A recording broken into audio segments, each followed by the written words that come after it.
뭐가 힘들어서 수업을 시작하기도 전에.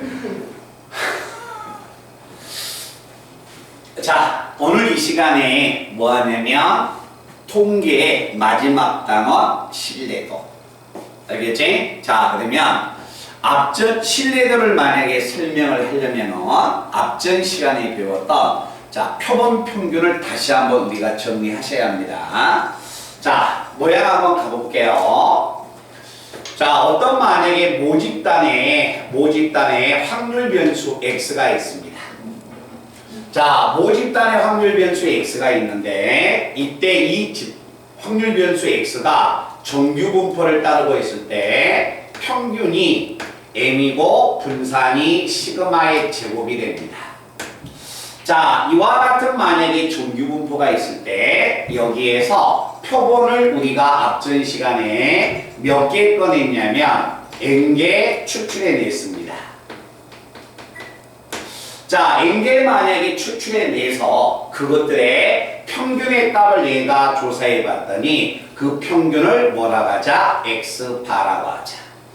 그래서 이 x바를 읽을 때는 뭐라고 읽냐면 표본 평균을 의미합니다. 즉 여기에서 n개의 표본을 꺼냈을 때 그 표본의 평균을 다시 조사하는 거야. 알겠지? 그때 만약에 x바가 정규 분포를 이루고 있어서 그때 정규 분포를 우리가 구해보면 자, 평균의 값 자체는 m하고 똑같았지만 x바의 분산은 모집단의 분산을 뭐로 나눈다? 표본의 크기로 나눈 결과하고 일치했습니다. 그래서 이 분산은 n분의 얼마였냐면 시그마의 제곱이 됐습니다. 자, 그래서 우리가 만약에 여기에서 읽을 때 용어 자체를 보면 자, 여기에 있는 자, 모집단에서의 평균이니까 우리가 이 단원에 들어가기 이전에는 평균이라는 말은 모평균을 의미하는 거고 이것은 모평균을 의미하고 얘는 모분산을 의미합니다. 그런데 왜 모자를 붙였냐면 그 전에는 그냥 평균이라고 했는데 표본하고 구별을 하기 위해서 이건 얼마? 모평균, 얘는 모분산.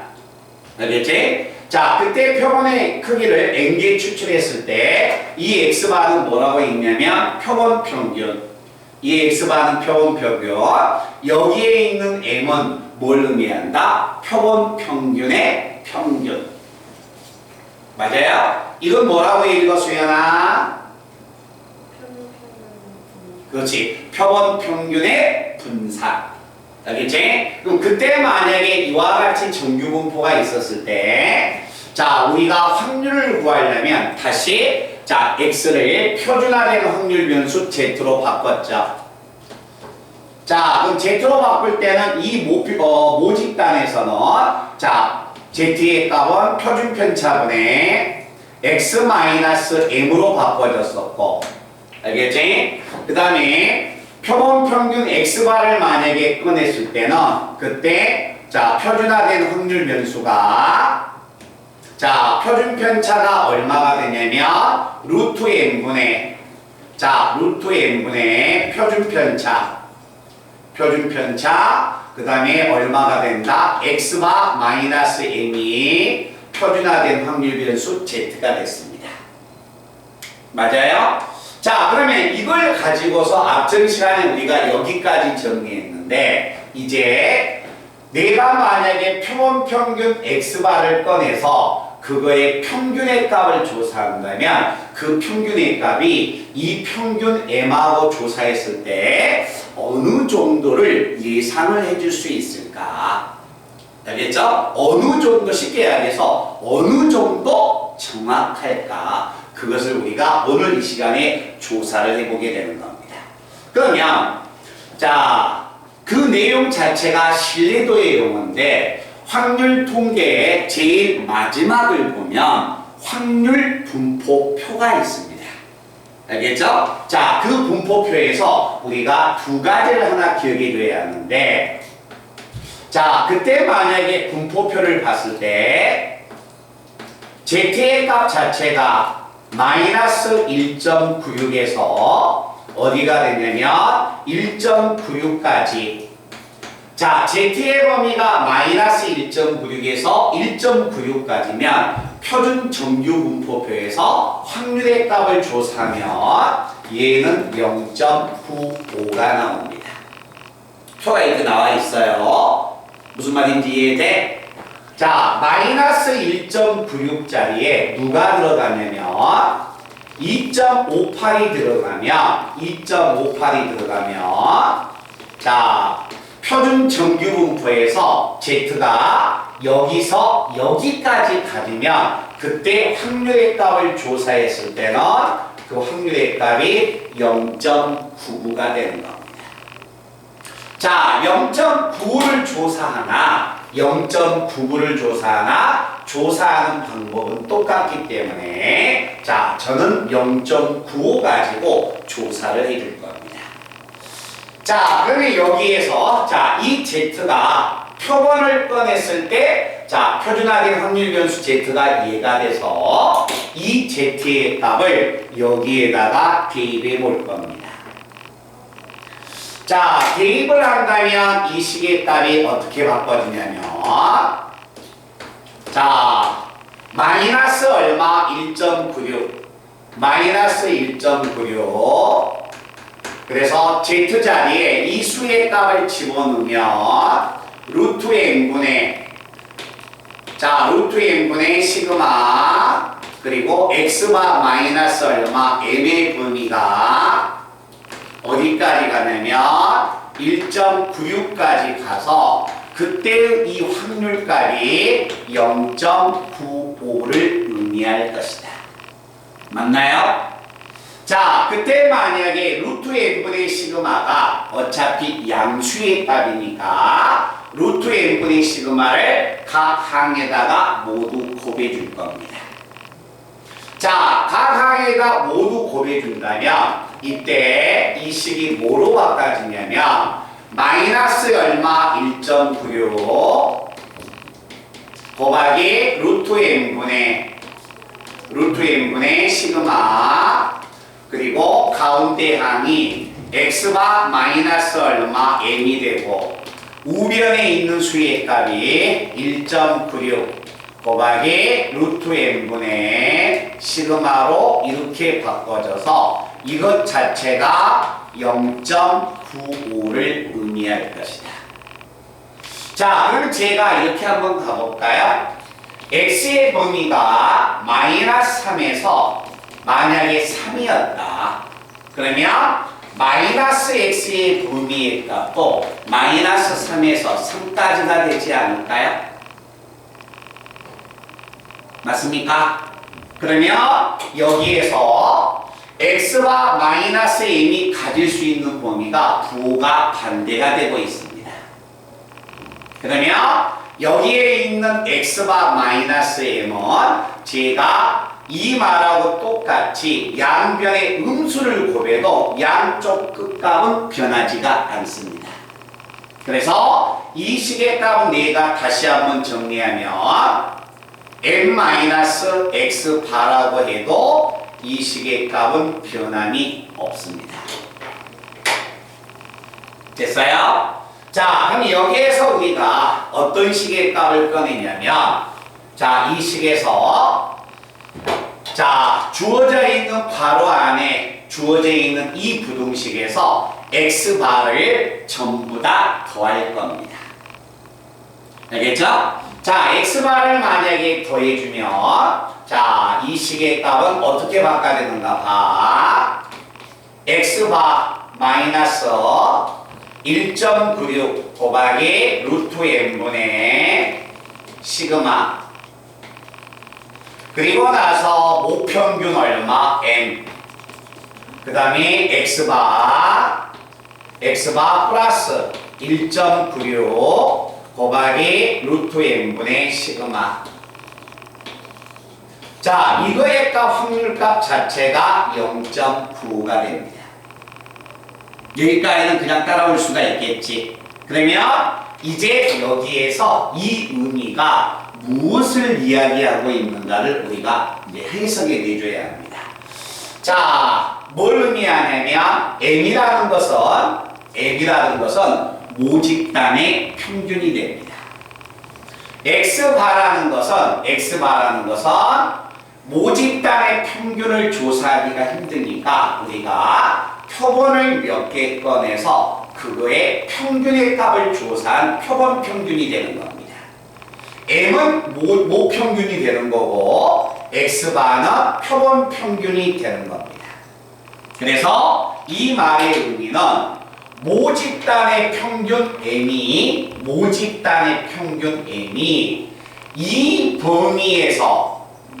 이 범위까지의 있을 확률이 0.95였다는 이야기입니다.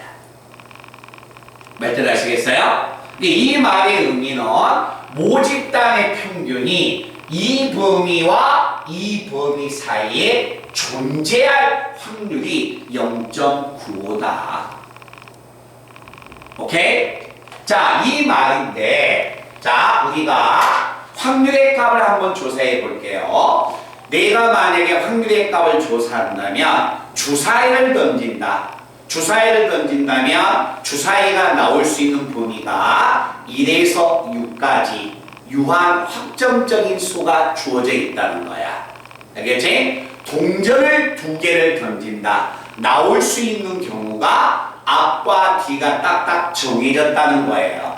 알겠죠? 그런데 잘 봐봐. 우리가 앞전에 x바를 구할 때 우리 이은이가 자 모집단에서 변수의 값이 1, 2, 3이었을 때 2개씩 꺼내서 평균의 값을 꺼내면 1도 되고 1.5도 되고 2도 되고 2.5도 되고 3도 됐었지. 그지? 그러면 이 x바는 고정된 하나의 숫자가 아니라 이건 변수예요. 알겠죠? 이것도 변수가 되고 이것도 변수가 되기 때문에 변수라는 것은 유한 확정적인 수가 아니야. 알았지? 확률이라는 용어를 쓰려면 아까 이야기했듯이 주사위를 던진다. 나올 수 있는 범위가 딱 정해져야 해. 알았지? 근데 얘는 표본 평균을 어떻게 꺼내냐에 따라서 x바의 값이 변하기 때문에 이 용어는 확률의 용어를 못 쓴다는 이야기예요. 아시겠죠? 그러면 확률의 의미를 못 쓴다면 무슨 말로 대체할 수 있을까? 그럼 이 말의 의미는 자 모집단의 평균 m이 이 범위와 이 범위 속에 존재하는 것을 몇 퍼센트 믿어줄 수 있다? 95% 믿어줄 수 있다라고 우리가 이제 대신 해석을 하는 겁니다.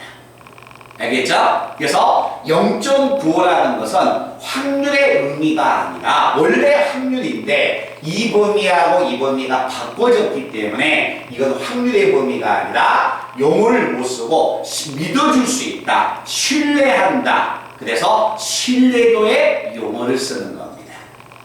알겠죠? 그래서 모집단의 평균, 모평균 m이 이 범위 속에 존재하는 것이 몇 퍼센트? 95%를 믿어줄 수가 있습니다. 만약에 여기에 있는 1.96짜리에 2.58이 들어갔다면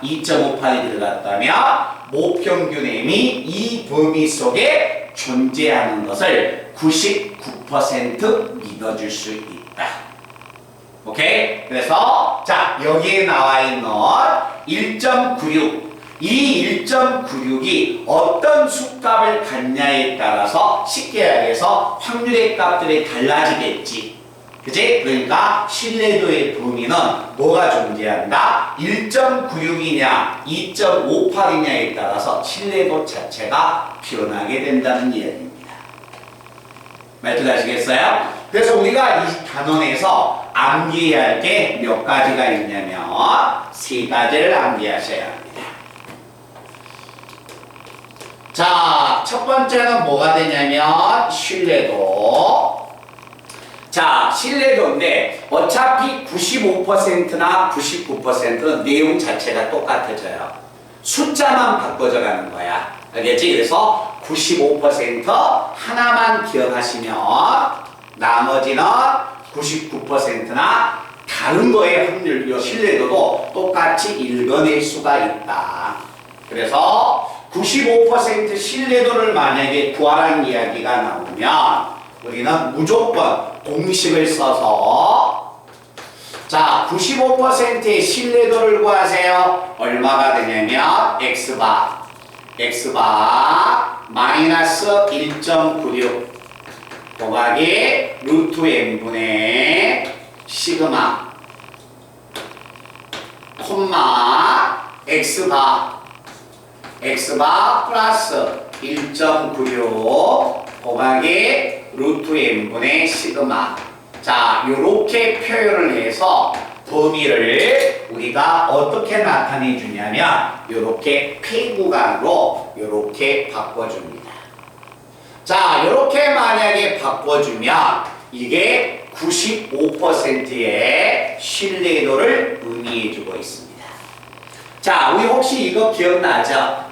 자, 폐구간 2하고 3입니다. 이렇게 주어지면 x가 가질 수 있는 범위가 2에서 3이야. 만약에 개구간 2하고 3이면 양쪽에 등호가 안 들어가는 거예요. 아시겠죠? 그래서 이렇게 구간이 주어지면 95%의 신뢰도는 모평균 m이 이 범위하고 이 범위 속에 존재하는 것이 95%를 믿어줄 수 있는 양쪽 끝값이라는 이야기예요. 아시겠죠? 오케이? 근데 이 내용은 조금 기억해 놔야 한다. 만약에 여기에서 99%의 신뢰도를 구하여라 라고 한다면 이 1.96짜리에 2.58만 바꿔주면 되는 거야. 그렇지? 자, 그리고 나서 두 번째는 뭘 의미하냐면 신뢰 구간의 길이를 의미합니다. 자, 신뢰 구간의 길이라는 게 이것도 95% 하나만 기억하시면 되는 겁니다. 자, 신뢰 구간의 길이는 일반적으로 무슨 문자로 표현해 주냐면 L로 표현해 줍니다. 자, 신뢰 구간의 길이. 자, 만약에 모평균 m이 예를 들어서 여기서 여기까지다. 신뢰 구간의 길이는 여기서 여기까지의 간격을 신뢰 구간의 길이라는 용어를 써주는 거예요. 알겠죠? 그러면 여기서 여기까지는 몇 칸이야? 한 칸. 그래서 오른쪽 값에서 왼쪽의 값을 빼준 그 결과가 이 범위의 간격을 의미해 주는 겁니다. 그래서 신뢰 구간의 길이를 구하여라. 오른쪽에서 왼쪽을 빼주니까 2 곱하기 1.96에 루트 n분의 시그마가 결국 신뢰 구간의 95%의 신뢰 구간의 길이가 될 것이다. 자, 여기서도 마찬가지로 1.96짜리에 2.58을 집어넣어주면 신뢰 구간의 길이가 99%의 신뢰 구간의 길이로 바꿔지게 됩니다. 알겠죠? 자, 그리고 나서 세 번째는 자, 모평균과 표본 평균의 차. 자, 모평균과 표본 평균의 차는 어떻게 구할 것이냐? 자, 모평균이란 말은 다시 이야기하면 자, 모평균이란 말은 m을 의미하고 표본 평균은 뭘 의미한다? x바를 의미합니다. 알겠죠? 그러니까 모평균과 표본 평균의 차는 다시 한번 표현해 준다면 n-x바 이거의 절대값 이것 자체가 모평균과 표본평균의 차가 되는 거야. 알겠지? 그러면 이쪽으로 다시 한번 와볼 겁니다. 자, 이것도 95%의 추정을 만약에 했을 때 아까 이야기한다면 요거 있죠.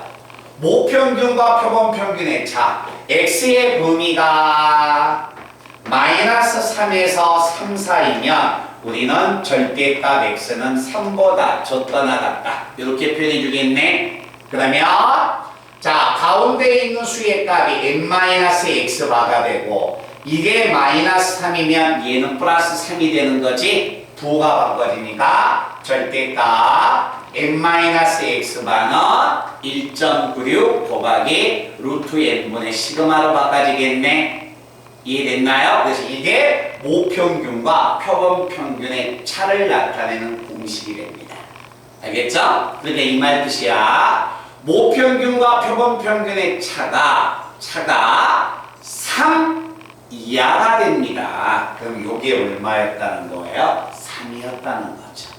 그래서 자, 95%로 만약에 또다시 한번 추정을 한다면 자, 95%로 추정을 한다면 자, 모평균과 표본평균의 차 n-x반은 무엇보다 작거나 같다. 2가 들어가지 않습니다. 여기는 2가 들어가지만 얘는 2가 안 들어간다. 1.96 그 다음에 루트 n분의 표준 편차가 모평균과 표본평균의 차를 나타내는 공식이 됩니다.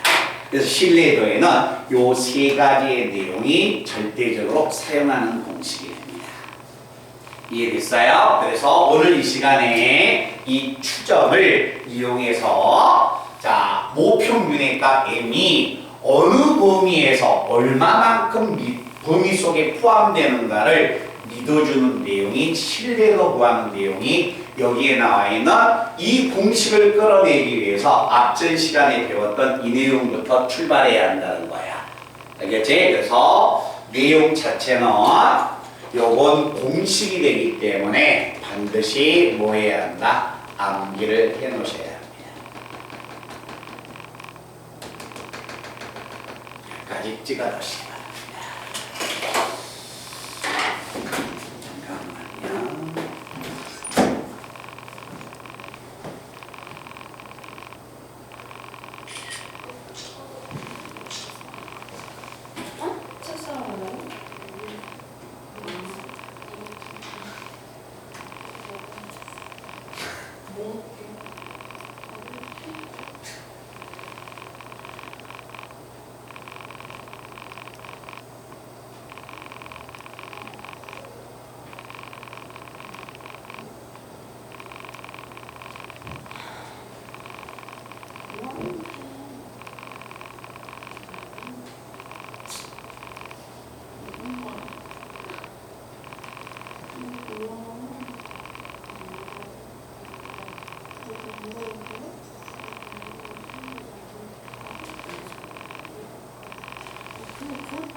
잠깐만요.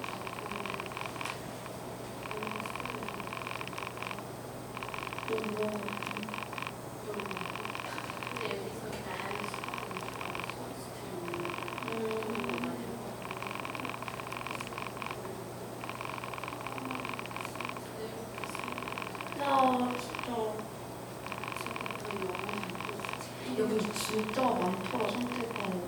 지금 그냥 갈 필요가 없어. 거기다 이거는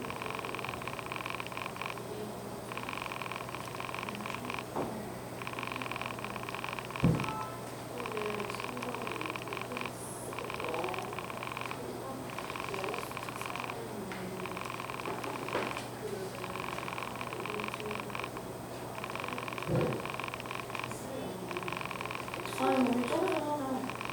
수련회 가자. 수련회 할 건데 뭐 하고 있어. 에이. 어디 가서 빨리 사. 어디 가서 언니랑. 너가 오늘도 사. 언니 뭐 살까 하다가. 우리 학교에서. 아 너네 안 먹겠네.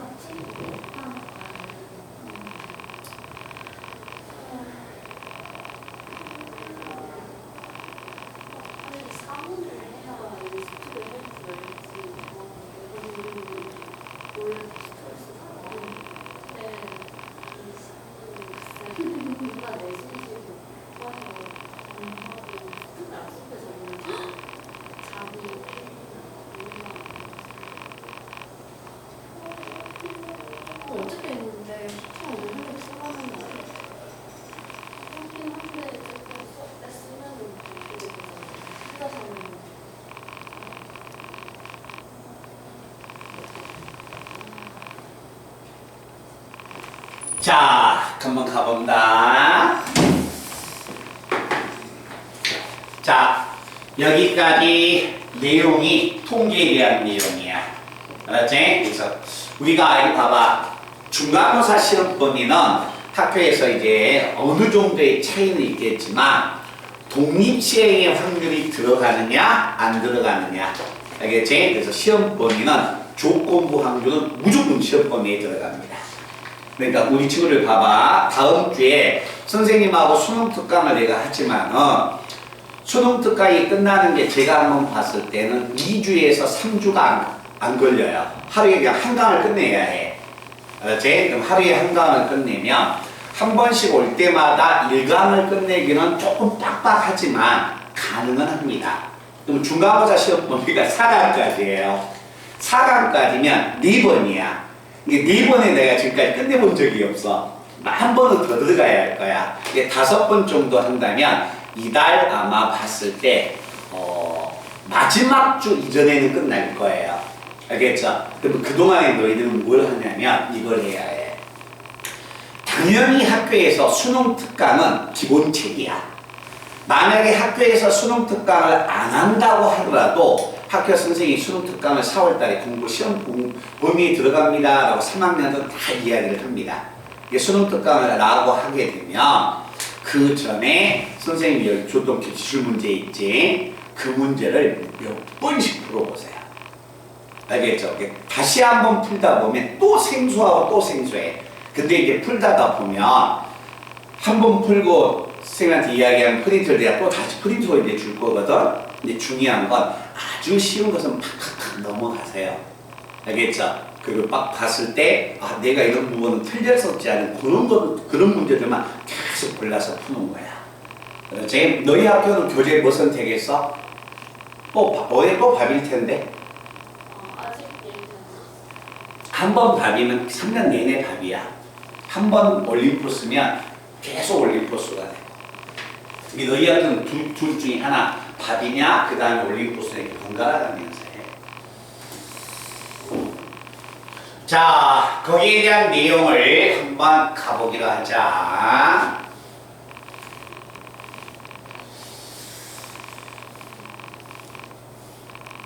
오늘 딱 학교에 갔더니 기분이 좀 어땠어?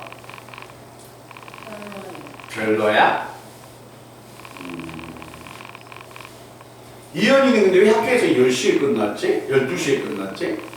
수업 수업 안 했어요. 수업은 안 하지. 첫날 수업은 학교가 어딨어? 아빠는 교과서는 좀 자습하다 왔어요.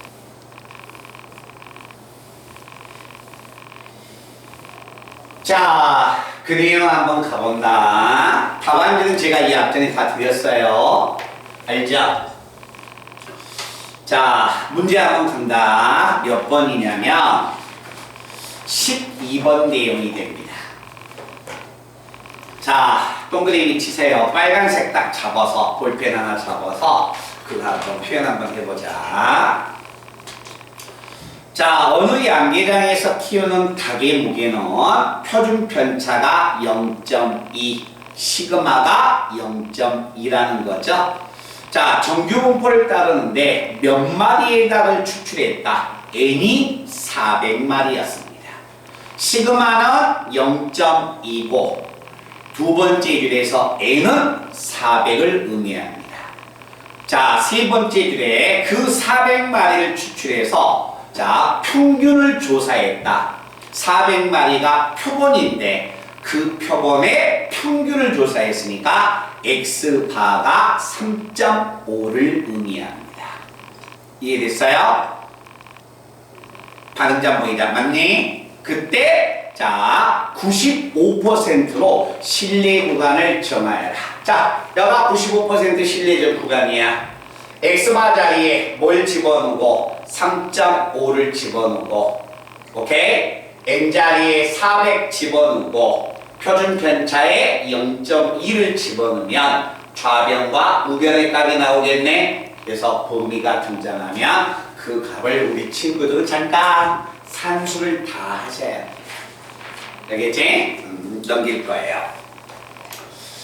자, 정규 분포가 자 n, 시그마의 제곱을 따르고 있는 모집단에서 자 표준 편차는 6이고 첫 번째 줄 끝에 표본의 크기를 n은 36이었습니다. 그랬을 때 두 번째 줄에 x바가 124가 됩니다. 모평균 m을 99%로 추정을 하세요. 그러면 x바 자리에 124를 집어넣고 1.96 자리에 2.58을 집어넣고 n 자리에 36을 집어넣고 시그마 자리에 6을 집어넣어주게 됩니다. 아시겠어요? 자, 근데 그 차이점이 있습니다. 자, 13번에 문제 제일 아래쪽에 괄호가 주어졌네요. 그 괄호의 의미를 봐봐. 자, z의 절대값이 2.58보다 작다. 이 말은 z가 가질 수 있는 범위가 마이너스 2.58에서 플러스 2.58까지였다는 거지. 그지? 그때 확률이 0.99가 돼서 확률이라는 용어를 못 쓰고 99%의 신뢰도다라는 용어를 쓴다겠습니다. 자, 그러면 14번 문제를 한번 갑니다. 어느 논에서 벼이삭 100개를 추출해서 n이 100입니다. 그래서 두 번째 줄에 평균의 값을 조사했다. 평균은 x바가 됩니다.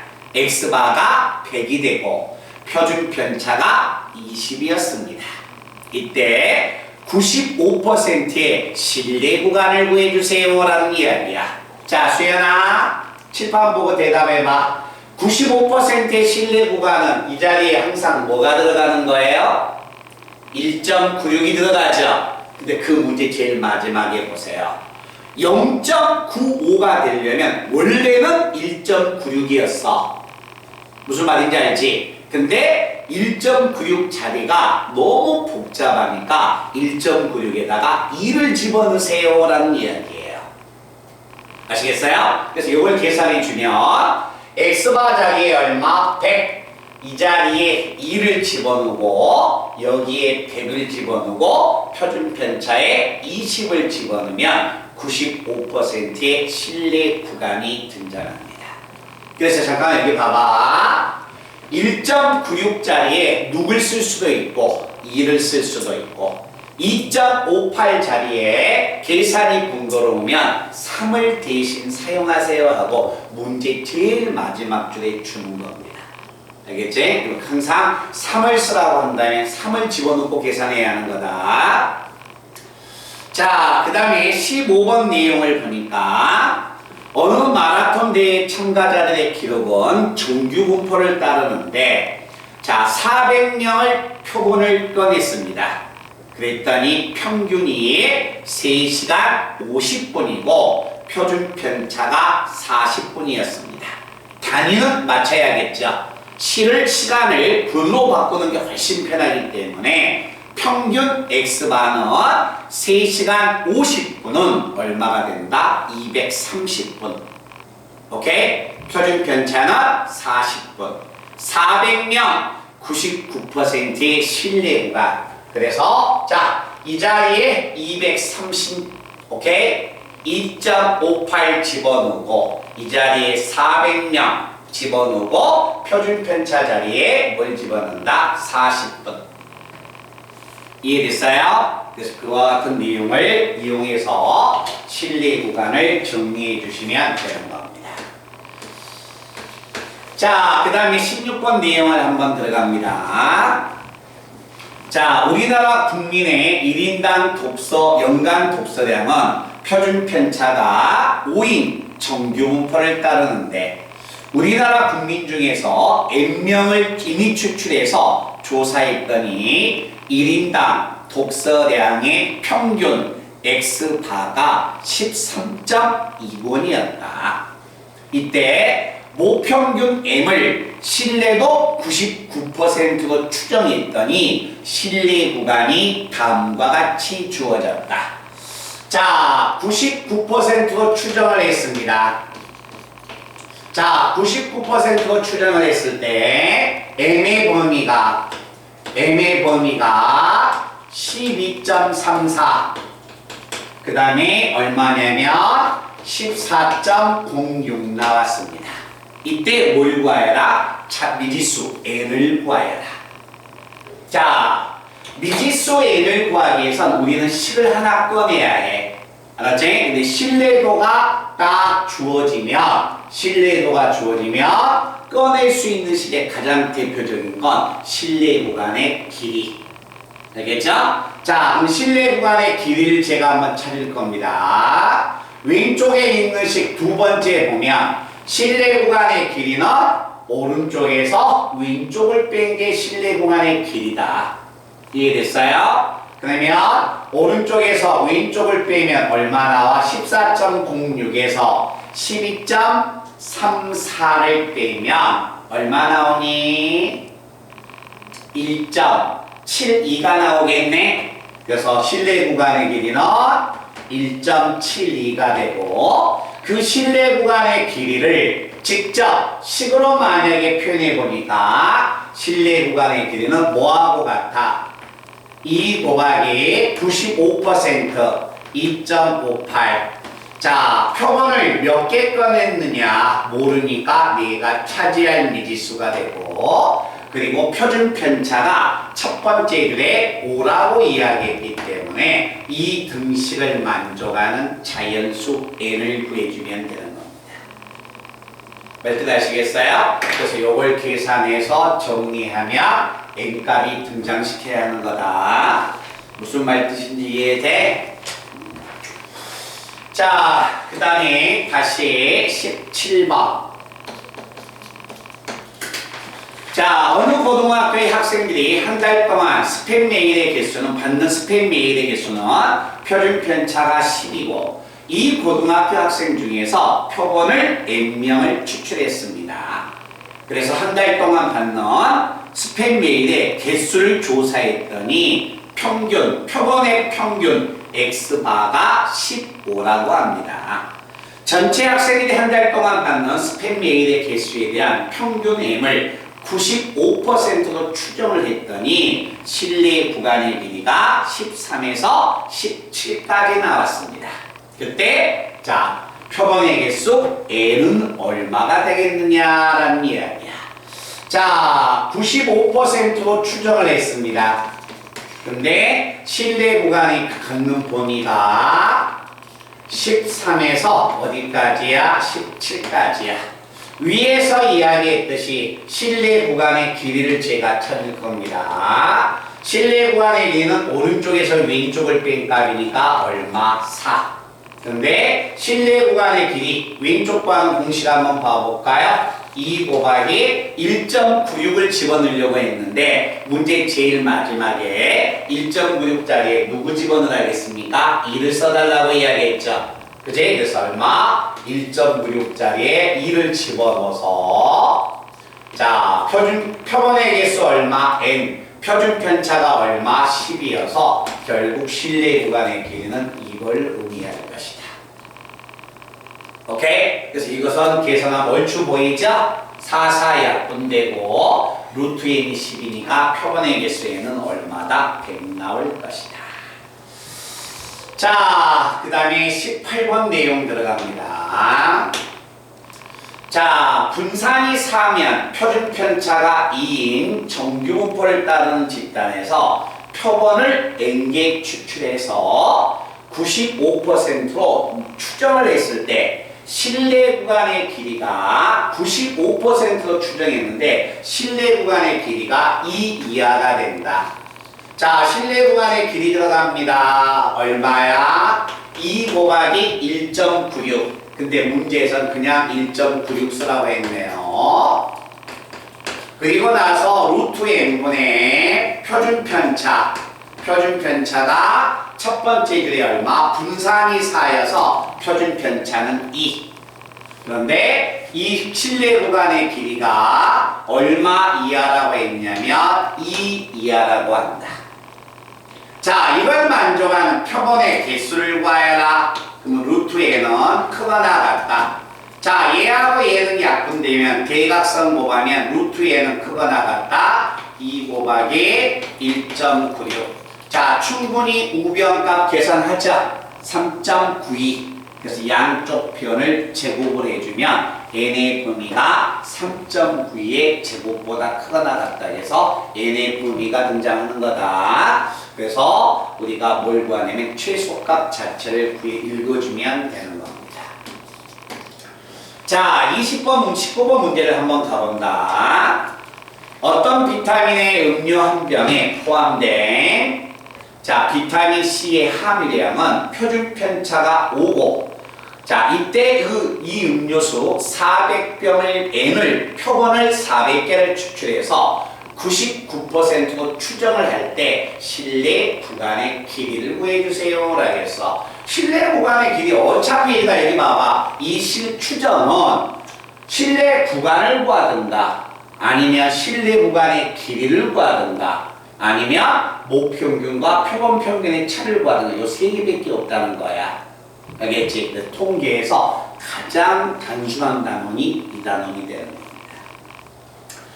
자, 그래서 실내 구간의 길이를 구한다면 2 곱하기 얼마? 2.58 그리고 나서 자, 표본의 크기가 400개 루트 얼마? 400 자, 표준 편차가 얼마 나왔냐면 5. 그래서 이걸 정리만 해주시면 실내 구간의 길이가 등장합니다. 오케이?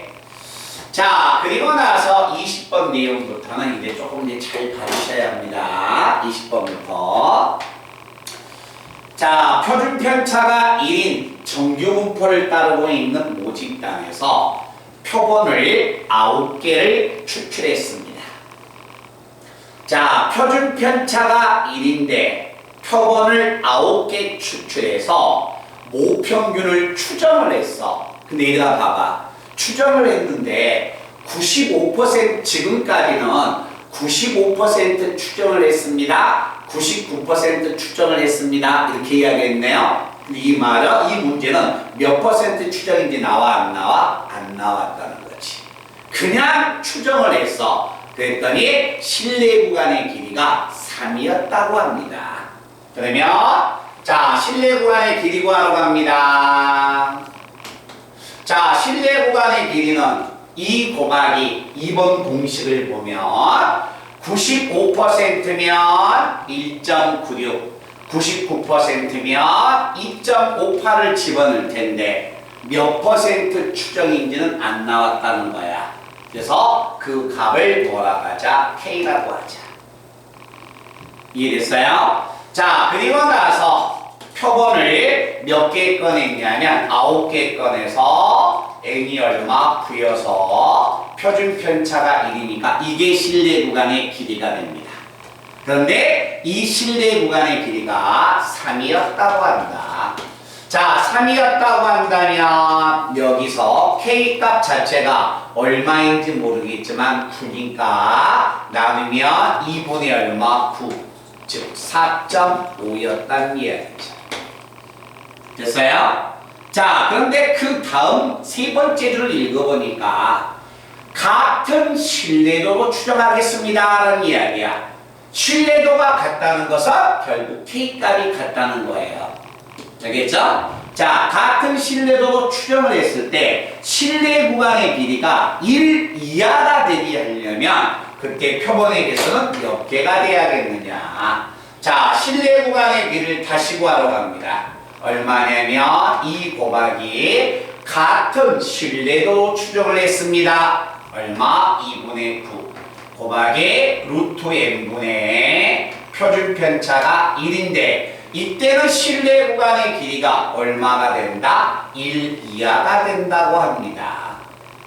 그래서 자, 얘하고 얘는 약분되고 대각선 곱하면 루트 n이 9보다 크거나 같아서 그때 표본의 개수는 81개 이상을 구해야 할 것이다. 말든 이해됐나요? 자, 그 다음에 21번 내용 한번 가본다. 자, 21번 문제는 어느 공장에서 자동차 배터리의 수명이 생산되는 자동차 배터리의 수명이 평균이 M, 표준 편차가 50인 정규 분포를 따르는데 이 공장에서 생산된 배터리 중에서 64개의 표본을 꺼내서 평균을 조사했더니 X바가 9,000시간이었다. 자, 이때 모평균 M을 몇 %인지 모르겠지만 추정을 했더니 그때 실내 구간의 길이가 A에서 A 플러스 25라고 한다. 도대체 몇 %로 추정을 했을까 하고 물어보는 거야. 자, 추정을 합니다. 몇 %로 추정한지 모르니까 자, 실내 구간에 즉 구간이 나와 있어서 실내 구간의 길이를 제가 한번 구하러 갈 거예요. 자, 간다. 2 곱하기 자, 이현아 몇 %로 내가 추정을 한 것 같아? 95지. 2.58 집어넣으면 당연히 99%가 되겠죠? 근데 몇 %로 추정하는지 모르니까 K라고 다시 넣는 거야. 자, 그리고 나서 표본을 몇 개 꺼냈습니까? 64개의 표본을 꺼냈습니다. 그런데 자, 표준 편차가 얼마 나왔냐면 50 나왔습니다. 근데 이 실내 구간의 길이를 문제 밑에서 두 번째 줄에서 실내 구간의 범위가 주어져서 오른쪽에서 왼쪽을 빼보니까 실내 구간의 길이가 25가 나왔습니다. 됐어요? 그러면 자, 이걸 내가 정리하면 이거 약분하면 얼마가 되냐면 여기가 4K 약분하면 4K가 되고 얘가 대각선 곱하면 8 나오지? 그치? 그러면 K의 값 자체는 얼마가 된다? 2가 될 것이다. 됐어요? 자, K가 만약에 2였다. 잘 봐봐. K의 값 자체가 1.96이었으면 얘는 확률값 자체가 0.95가 돼서 95% 추정을 의미해 주는 거고 K값 자체가 2.58이었으면 확률값이 0.99가 돼서 99% 추정으로 바꿔주는 거야. 그런데 이 문제에서는 K의 값 자체가 2였기 때문에 나는 확률의 값을 찾으러 가면 Z가 가질 수 있는 범위가 마이너스 2에서 2까지를 의미해 주는 겁니다. 그 마이너스 2에서 2까지는 표를 보니까 0.48의 2배니까 0.96이 되겠네요. 됐어요? 그럼 몇 % 추정을 했다는 거야? 96% 추정을 했다는 겁니다. 그래서 P의 값 자체는 뭘 의미한다? 96을 의미합니다. 라는 이야기가 됩니다. 빨리 반응 한번 보여야지. 됐어? 오케이? 자, 그 다음에 22번 문제 한번 가본다. 자, 정규 분포가 M, 시그마의 제곱을 따르고 있는 모집단에서 자, 표본을 N개 추출해서 알파 %로 추정을 했습니다. 근데 문제를 보니까 알파 %는 99%도 될 수 있고 95%도 될 수 있다. 자, 보기에 있는 1번, 3번, 5번은 99% 추정이고 2번과 4번은 95% 추정이 됩니다. 이때 자, 실내 구간의 길이가 가장 큰 것은 뭐가 될까요? 라는 이야기야. 잘 봐요. 자, 실내 구간의 길이를 구하는 공식은 이 공식이에요. 그럼 실내 구간의 길이가 자, 가장 크게 하는 방법은 딱 두 가지가 있습니다. 실내 구간의 길이가 길어지려면 두 가지 뭐가 된다? 추정을 올려버리면 되는 겁니다. 1.96짜리에 2.58이 들어가면 실내 구간의 길이가 더 길어지겠죠. 그치? 자, 그래서 추정을 더 높이든가 아니면 분모의 값을 뭐 해야 합니까? 작아지면 더 길어지겠죠. 이해됐어요? 그래서 실내 구간의 길이를 자 늘리는 방법은 추정을 뭐가 되냐면 올리든가 표본의 개수를 뭐야 된다. 분모가 작아지면 더 커지기 때문에 표본의 개수를 더 많은 수를 뽑아버리면 실내 구간의 길이가 길어지게 되는 거야. 오케이? 자 그러면 1번과 3번과 5번을 보면 잘 봐봐. 몇 퍼센트 추정이었다는 거예요. 자, 1번과 3번과 5번은 99% 추정을 했으니까 이 자리에 2.58이 들어갑니다. 됐어요? 1번은 3번과 5번은 표본의 개수가 36, 81, 100입니다. 근데 표본의 개수가 얘가 봐봐. 표본의 개수가 커져가 버리면 얘는 뭐 해지는가? 전체는 작아져 버리겠지. 표본의 개수가 작아져 버리면 더 커져 버리겠네. 그지? 그래서 표본의 개수가 작아졌을 때 실내 구간의 길이가 커지니까 1번 때문에 3번과 5번은 절대 될 수가 없습니다. 됐어요? 자, 그 다음에 2번과 4번을 보니까 95% 추정을 했기 때문에 이 자리에 1.96이 들어갑니다. 그런데 5번은 표본의 개수가 100이고 4번은 표본의 개수가 100이고 2번은 표본의 개수가 81이기 때문에 4번은 2번 때문에 안 되는 겁니다. 됐어요? 자, 그러면 이제 실내 구간의 길이가 가장 큰 것은 1번이나 2번이나 둘 중에 하나가 되는 겁니다. 자, 1번 내용을 보면 실내 구간의 길이가 얼마나 되냐면 2 곱하기 99%니까 2.58 표본의 개수가 36 표준 편차는 시그마가 되고 그 다음에 2번 내용은 실내 구간의 길이가 2 곱하기 96.5%니까 1.96이 되고 루트 얼마야? n분의 얼마다? 시그마가 된다. 자, 이걸 계산하려고 하지 말고 아까 이야기했죠? 실내 구간의 길이가 길어지는 방법은 딱 두 가지가 있다. 자, 추정하는 방법을 뭐 해야 한다? 올리면 된다. 그리고 표본의 개수가 작아져가 버리면 된다. 그러면 2번과 1번을 비교했을 때 1번은 추정 자체가 더 커졌고 분모의 값 자체가 표본의 개수가 더 작아졌죠. 그죠? 당연히 실내 구간의 길이가 가장 긴 것은 몇 번이었다? 1번이었다는 거예요. 말뜻 아시겠어요? 그래서 이렇게 2번까지 해서 추정 자체를 잘 정리해서 기본 내용만 어차피 숙지를 하시면 됩니다. 알겠지? 기본 내용 꼭 정리를 해놔야 한다.